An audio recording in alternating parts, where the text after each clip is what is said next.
Sveiki! Lietuvas kriminālajā vēsturē ir reti kurš likuma pārkāpējs, kur pastrādātie noziegumi sabiedrībā ieguvuši tik plašu rezonanci kā Donats Bičjūša. Pat zinot, ka mani atbrīvos tikai, kad man būs 46 gadi, es noteikti negrasos pēc tam ārpusē strādāt. Es turpināšu zakt un turpināšu pastrādāt noziegumus. Ja es tieku ārā tagad, man nav kur doties. Kur lai es eju? Ko lai es daru? 34 gadus vecs recidīvists, kura ceļš no bruņotām laupīšanām un cilvēku nolaupīšanas līdz augstasinīgai slepkavībai ir atstājis dziļas rētas Lietuvas pilsētas Kretingas un citu tuvējo reģionu iedzīvotājos. Šajā video jums būs ekskluzīva iespēja iepazīties ar cilvēku, kuram cietums ir tikai īslaicīga neērtība, lai vēlāk izietu ārā un ļautos jaunu noziegumu pastrādāšanai. Man kopumā ir 14 vai 15 sodāmības, un gandrīz visas no viņām ir apsūdzības, kas saistītas ar vardarbību. Tiku atbrīvots 2020. gada 12. jūnijā, un jau 2. augustā līķis. Tā un tas notika, jā. Cilvēks, kuram cita dzīvība nav nekādā vērtē, un nozieguma izdarīšana viņam ir vairāk kā azarts. Savukārt soda izciešana nebrīvē tikai kā starpposms, pēc kā tikt brīvībā un pastrādāt jaunus noziegumus. To jūs paši sapratīsiet, kad iepazīsieties ar viņu tuvāk, kā arī daudz kas cits jūs sagaida video turpinājumā. Mums ir jauns dīls, kas pieejams tikai jauniem lietotājiem. Veicot pirmos depozītus, jums tiek piedāvāt 550 LV griezieni. Šie griezieni ir pilnīgi bez riska, kas nozīmē, ka ar katru griezienu jūsu depozīts netiek zaudēts. Un tā nauda, ko jūs no tiem iespējams vinnēsiet, to varēsiet izņemt uzreiz. Mums ir bijuši sekotāji, kas veicot 50 eiro depozītu, vinnējuši 1000 eiro un vairāk. Piedalīšanās šajā akcijā, tas ir pilnīgi jūsu ziņā, bet redziet, poga ir tepat priekšā. Links ir aprakstā.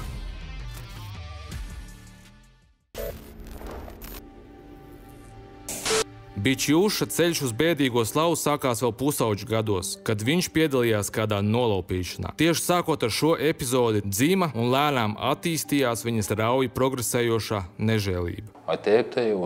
Mēs lauzāmies vasarnīcās un zagām visu, ko varētu pārdot. Instrumentus, elektroniku, pat pārtiku. Tā sajūta, kad izdevās tikt cauri sveikā, izraisīja atkarību. Nākamais jau bija mašīnas, ne tikai to zakšana, bet arī izjaukšana detaļās. Laikam varētu teikt, ka vienmēr meklēju nākamo līmeni, lielāku, riskantāku spēli. Pārsvarā viņa noziegumi bija saistīti ar zādzībām un laupīšanām. Taču tāda nozieguma agri vai vēlu pārauga vēl brutālākos noziegumos. Bičjūša noziedzīgo darbību kulminācijas punkts notika 2020. gada 1. augustā Padvarju ciematā. Tikko atbrīvots pēc 2 mēnešu ieslodzījuma par vandālismu, viņš devās uz paziņas mājām, lai it kā piedzītu no viņa parādu. Liecinieku stāsti apraksta, ka strīds pārvērtās īstās šausmās. Viņš 2 reizes iesita upurim pa galvu, salaužot galvaskausu. Kamēr upuris lēnām nosiņoja, Donatas pārmeklēja viņa kabatas un nozaga 20 eiro, kas viņam bija kabatā. Kopā ar līdzdalībniekiem viņš pamet notikumu vietu, atstājot upuri nosiņot līdz nāvei. Nāve vēlāk tika atzīta par novēršamu, ja tiktu sniegta saulaicīga medicīniskā palīdzība. Klaipēdas apgabala tiesas spriedums 2021. gadā precīzi raksturoja šīs slepkavības banalitāti. Cilvēka dzīvība tika izdzēsta mazāk nekā 1 dienas algas dēļ, lai gan Bičjūša iesniedz apelāciju, apgalvojot, ka upura draudzene kavēja uz palīdzības izsaukšanu. Tiesu medicīniskie pierādījumi apstiprināja, ka viņa izdarītie sitieni novad pie personas nāves. Rezultātā piespriestais 15 gadu sods, viņa 11. notiesājums. Par viņa atbrīvošanas termiņu noteikts 2035. gads. Viņš sīki un detalizēti atminas liktenīgo gadījumu un to, kā viss konkrēti notika līdz pat sīkākajām detaļām, piebilstot, ka viņa mērķis nebija cilvēku nogalināt, kā arī to, ka tobrīd nemaz nav nojauts, ka viņa nodarītie miesas bojājumi upurim izrādīsies letāli. Es negribēju viņu nogalināt. Es viņam vienreiz iesitu pa žokli. Viņš sēdēja manā priekšā, kā tu tagad sēdi. Un es vienkārši iesitu pa žokli. Viņš nekur nenokrita un neatdauzīja galvu. Pa viņa mutes sāk tecēt asinis. Tas arī viss. Es devos mājās. Likās, ka viņš dzīvs un vienkārši viņam pārsist lūpa. Devos mājās. Atminoties detaļas par šaušalīgo slepkavību, viņas sejā un balss tonī it nemaz nav jūtama nekāda nožēla par izdarīto. Un pat izklausās vairāk, ka viņš aprakstītu nevis slepkavību, bet gan to, kā viņam gājis kādā ballītē. Jau te ir redzams, kāds bezjūtīgs cilvēks ir jūsu acu priekšā. Tomēr video gaitā jūs sapratīsiet, ka viņš nebūtu nav augstasinīgs slepkava. Un kārtējā laupīšana, kas viņam jau bija ierasta lieta, neuzmanības dēļ izvērtās ar traģisku iznākumu. Tomēr tas nekādi neatceļ faktu, ka viņš sabiedrībai ir bīstams elements un ir spējīgs pat nogalināt. Par to, ka viņš ir nositis cilvēku, Donatas uzzinājis tikai nākamajā dienā, kad no rīta saņēma zvanu no drauga, kurš pirmais atradis mirušā vīrieša ķermeņa dzīvoklī un zvanījis, lai par to paziņotu. Tajā brīdī viņš sapratis, ka pastrādājis slepkavību. Kā stāsta pats Donatas, sākotnēji tieslietu medicīniskie eksperti par oficiālo nāves cēloni izvirzīja to, ka upuris nosmacis aizrījoties ar saviem vēmekļiem, taču vēlāk atklājās, ka izsisto zoba rezultātā sākusies liela asiņošana, kā rezultātā pa nakti upuris noasiņojas līdz nāvei. Ja Donatas nebūtu devies prom un atstājis upuri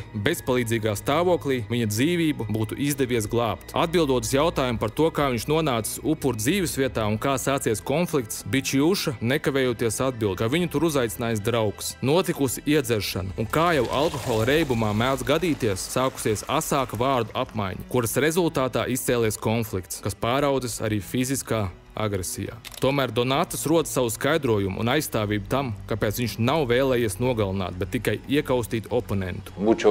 Ja es gribētu viņu kārtīgi piekaut un atspārdīt, es to būtu izdarījis, bet es vienkārši viņam tikai iesitu. Es viņu nevēlējos nogalināt, bet kā sanāca, tā sanāca. Tālāk atbildot uz jautājumu, kāpēc viņš atstāja notikumu vietu, Bičjuša vēsi, bez emocijām atbild, ka vienkārši ieraudzījis, ka pēc izdarītā sitiena otram vīrietim ir sācis tecēt asins no lūpas, un viņš nodomājis, ka tā ir parasta trauma, kāda rodas pēc sitiena pa seju, līdz ar ko, neko sliktu nenojaušot, atstājis notikumu vietu. Un arī šo visu stāstot, viņas sejā un balss izteiksmē nav jūtama nekāda nožēla.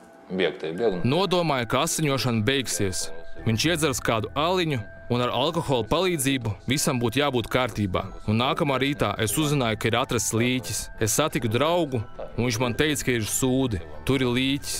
Es to uzzināju ap 6 no rīta, un 4 pēcpusdienā mani jau arestēja. Tālāk viņš atminas detaļas par viņa aizturēšanu. Viņš atceras stāstīt, ka aizturēšana nav bijusi nekāda vērienīga, un policisti pat nav slēpušies, kā arī viņš pats ir sapratis lietas nopietnību, un ka agri vai vēlu viņš tāpat tiks arestēts, saslēgts rokadzelžos un nogādāts tur, kur ir viņa īstā vieta. Pretoties un slēpties nebija nedz laika, nedz arī vēlmes. Viņš tika arestēts brīdī, kamēr pastaigājies pa Kretingas apkārt. Viņš pastāsta, ka lietā bija dažādas sagrozītas detaļas un apgalvo, ka sitis tikai vienreiz. Tomēr lietas materiālos tobrīd parādījās cita informācija, mēģinot tādējādi akcentēt, ka viņam apzināti centušies piesiet stingrāku apsūdzību.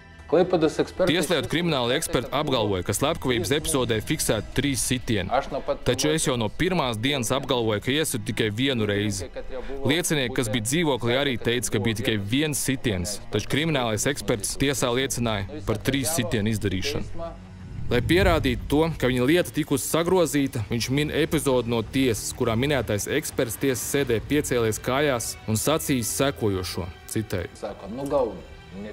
Varbūt ne 3 sitieni, taču 2 sitieni tur bija tiešām. Kad Donatas iesniedz apelācijas saistībā ar sitienu skaitu, ko viņam pierakstīja apsūdzība, jo cerēja, ka piespriestais cietumsods tādējādi tiks mīkstināts. Apelācijas rezultāts bija daļēji sekmīgs, un viņu attaisnoja. Proti, 3 sitienu vietā viņu tagad inkriminēja tikai 1 sitienu izdarīšanā, taču pie soda mīkstināšanas viņš loģiski netika.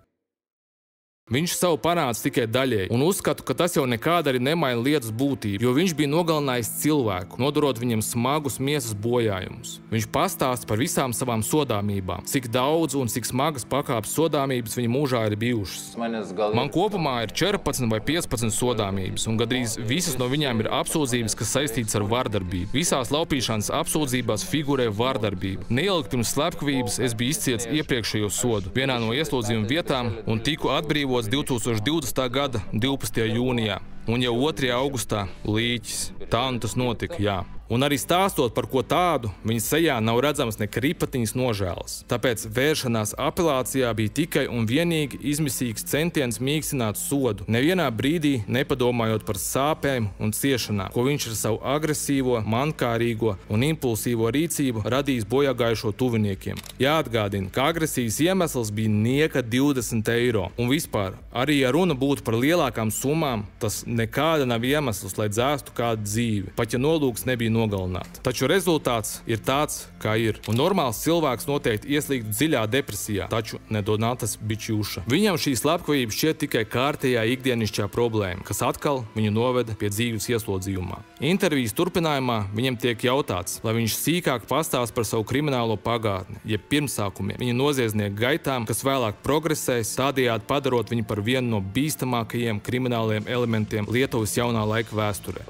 Pirmajā reizē man varēja būt kādi aptuveni 12 gadi. Cik gadi man varēja būt? Jā, 12 gadi. Kad mēs nozagām mašīnu no kāda tēva drauga, jo 12 gados. Kretingā no manis baidījās, kopš es biju 10 gadus vecs, un neviens pie veikaliem neatstāja savus velosipēdus nepieskatītus. Jau tajā laikā es, kā lai pasaka, mēdzu blēņoties. Donatas piemin kādu ļoti svarīgu detaļu, kas viņaprāt izrādījās arī liktenīgs pavērsiens, kāpēc tika pastrādāti visbrutālākie noziegumi, tostarp slepkavību. Proti fakts, ka viņš 2018. gadā atgriezās Lietuvā, pēc vairāku gadu dzīves posma dažādās citās Eiropas valstīs. Uzsvarot, ka ja viņš nebūtu atgriezies, netiktu pastrādāts tik smags noziegums kā slepkavība. Ja es 2018. gadā nebūtu atgriezies Lietuvā, es visdrīzāk neko tādu vairāk nedarītu. Es divreiz biju Spānijā, es biju Īrijā, Anglijā, tāpat es dzīvoju arī Zviedrijā. Viņš atzīst, ka nodarbojas ar nelegālām lietām arī ārvalstīs, taču piebilst, ka bijis arī posms, kad strādājis legālu darbu Spānijā, proti lasījis apelsīnus. Taču atalgojums par tādu smagu darbu bijis vien 20 eiro dienā, un tas viņu nebūtu nav apmierinājis. Viņš pastāsta, ka Spānijā ticis pat aizturēts, tikai tas nav bijis nekas tik nopietns, lai par to liktu cietumā, jo kā sodu viņš pāris reizes diennakti pavadījis policijas iecirkņa izolatorā. Viņš izstāsta arī par aizturēšanas kārtību un sistēmu Spānijā, kas krasi atšķiras no Lietuvas vai arī mūsu pašu Latvijas sistēmas. Tur Spānijā, piemēram, ja tu pastrādā noziegumu, tad viss, punkts. Viņi tev apcietina, noņem pirkstu nospiedumus, un jau no rīta viņi tev aizved uz tiesu. Tiesā prasa, vai te ir advokāts. Nē, ok, tad viņi sameklē tev advokātu, un viss, pēc tam tu esi brīvs.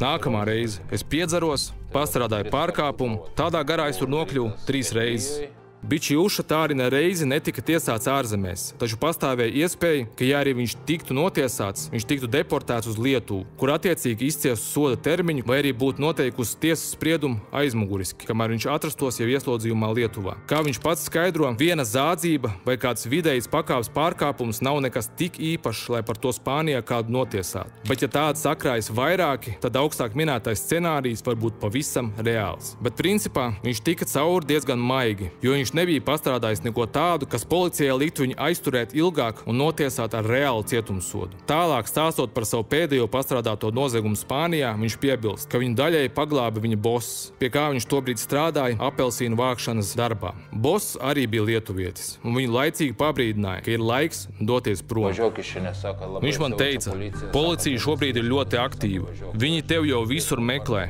Viņš ieteica man pazust. Tātad es paliku savā tā brīža mājvietā vēl 3 dienas, līdz atbrauca mazs busiņš, un tas arī viss. Tālāk viņš pastāsta arī par savu turpmāko pieredzi Anglijā un Īrijā, kur īsā laikā viņš paspēja savārīt pamatīgas ziepes un problēmas ar likumu. Anglijā viņš paspēja būt tikai 6 dienas un bija spiests no turienes bēgt, jo kārtējo reizi, teiksim tā, ne īsti sanāca dzīvot likuma robežās. Un šoreiz par viņu noziegumiem sabiedrība informēja pat vietējie masu mēdīji. Līdz ar to viņš, bēgot no varas iestādēm, 2 nedēļas pavadīja Īrijā, Dublinā, kā arī dažādos Īrijas ciematos, slēpjoties no policijas. Policija bija veiksmīgi tikus viņam uz pēdām, un viņam neatlika nekas cits, kā bēgt prom uz dzimteni. Viņam bija tikai 2 izvēles – palikt ārzemēs un nonākt likumsargu rokās, kas viņam maksātu diezgan nopietnu cietumsodu, vai arī doties uz Lietuvu, kur viņš tobrīd vēl varēja dzīvot salīdzinoši mierīgu dzīvi. Noskaidrojot to, ka principā visās valstīs, kurā pabijis Donatas, viņam bijušas problēmas ar likumu, intervētājiem rodas rodas loģisks jautājums, proti, no kurienes viņam nākus šī vēlme un deksme pastāvīgi pārkāpt likumu. Viņa atbilde ir ļoti interesanta un izskaidro daudz ko, kā arī viņš paskaidro to, kāpēc viņš izejot ārā negrasās mainīties un plāno turpināt pastrādāt jaunus noziegumus.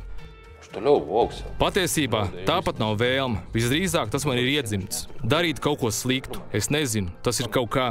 Lūk, skatieties, šeit iekšā es strādāju, pat zinot, ka mani atbrīvos tikai, kad man būs 46 gadi. Es noteikti negrasos pēc tam ārpusē strādāt. Es turpināšu zakt un turpināšu pastrādāt noziegumus.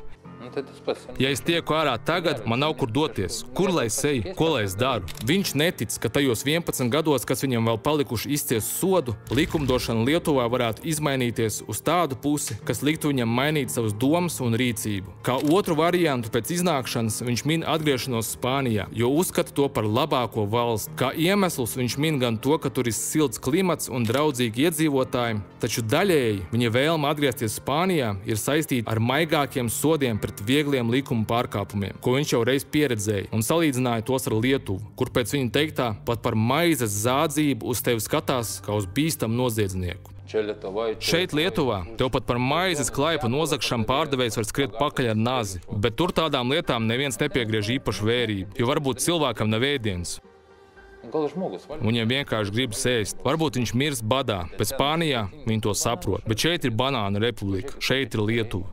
Viņš atminas arī kultūras šoku, kāds viņam bija, kad viņš pirmo reizi tika arestēts un aizvests uz policijas iecirkņa izolātoru Spānijā. Tur viņam policisti pat piedāvājuši kafiju, uz ko sākotnēji viņš nezinājis, kā reaģēt, jo domājis, ka par viņu vienkārši ņirgājās. Tikai brīdi vēlāk, kad viņam vēl 2 citi policisti arī piedāvāja, vai viņš gadījumā nevēlās kafiju, viņš apstiprinoši pamāja un tiešām viņam tika atnesta kafija. Tas bija kaut kas nebijis, jo, kā viņš stāsta, Lietuvas cietumā tādu ekstru iedomāties ir nereāli. Un piebilst, ka Spānijā pret katru cilvēku, arī tad, ja viņš ir pārkāpis likumu, izturas cilvēcīgi. Ja atceraties mūsu veidoto video par cietumu dzīvi Latvijā, tad varat iedomāties, ka Lietuvā varētu būt plus mīnus tas pats. Kotlets, ar kurām var spēlēt hokeju un tā tālāk. Viņa cietuma pieredze savos 34 gados ir bijusi ļoti raiba, un viņš lielāko daļu dzīves ir vairāk pavadījis ieslodzījumā nekā brīvībā. Un tas jau vairs nešķiet nekas pārsteidzošs, zinot, ka nozieguma nodarīšana viņam ir asinīs. Tuvojoties Bičušu plānotajam atbrīvošanas datumam 2035. gadā, Lietuvas sabiedrībai sev būtu jāuzdod pāris nevisai ērti jautājumi, uz kuriem jārod arī atbilde. Vai viņas solījumi turpināt noziedzīgo ceļu patiešām tiks īstenot? Un vēl svarīgāk, vai valsts iekšlietu sistēma ir gatava krasām izmaiņām, lai ko tādu nepieļautu? Kā viņš pats intervijā atzina, viņam izdarīt noziegums ir iedzimts. Respektīvi, tā ir viņa identitāte, ar ko viņš pat lepojas. Viņam patīk tā sajūta, kad izdalās adrenalīns. Viņam tas rodas zādzību, laupīšanu un vardarbības izdarīšanas procesā. Savukārt citiem šī sajūta rodas no, piemēram, ekstrēmiem sporta veidiem. Taču ir cilvēki kā Donatas, kuram šo sajūtu dod likuma pārkāpšana un bēgšana no atbildības. Un tādi cilvēki ir sabiedrībai ļoti bīstami. Kā jums liekas, vai šādus cilvēkus vispār ir vērts laist ārā no cietuma? Vai labāk cilvēkiem ar tādu tieksmi uz noziedzību ir jāpiešķir mūža ieslodzījums, lai no tādu cilvēku rokām neciestu normāli iedzīvotāji? Rakstiet komentāros. Visu labu!